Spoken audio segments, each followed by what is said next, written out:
J'ai l'impression que cet homme sait tout. Même ce qu'il ne sait pas d'ailleurs. Faudrait quand même savoir. Je sais. Le saviez-vous? Aujourd'hui, Obélix aurait pu être prothésiste ongulaire. Comme vous le savez déjà, plaque cornée de couleur semi-transparente, l'ongle représente à l'humain ce que sont les griffes et les sabots à l'animal.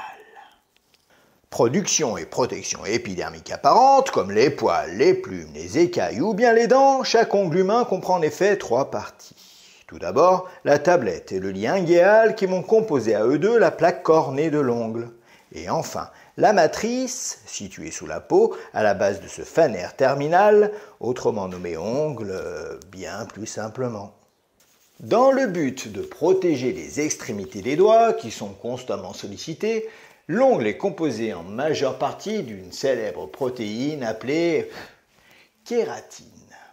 Il est composé également de petites quantités d'eau, d'acides gras, de calcium et de fer. Mais pas que, puisque nous allons retrouver des composantes minérales de pierre, et c'est là que ça nous intéresse, puisque ce n'est pas n'importe quelle pierre, mais de l'apatite.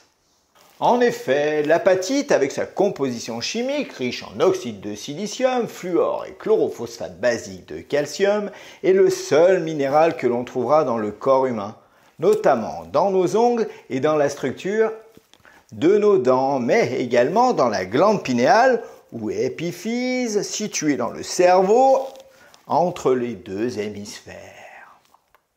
Pierre métamorphique, riche en phosphore, ayant une grande influence sur nos fluides aqueux, l'apatite est d'ailleurs souvent utilisée pour la fortification des os fragiles par fixation du calcium que nous absorbons, et surtout la fortification des ongles et des dents en stimulant la régénération naturelle de notre organisme amoindri avec le temps et surtout l'âge qui passe. Alors, de là à dire qu'en taillant des pierres, Obélix aurait pu être prothésiste ongulaire, je suis pas sûr, mais au moins, vous saurez désormais que vous n'avez pas forcément un cœur de pierre, mais des ongles en apatite. Oui, mais ça, vous le saviez, non ?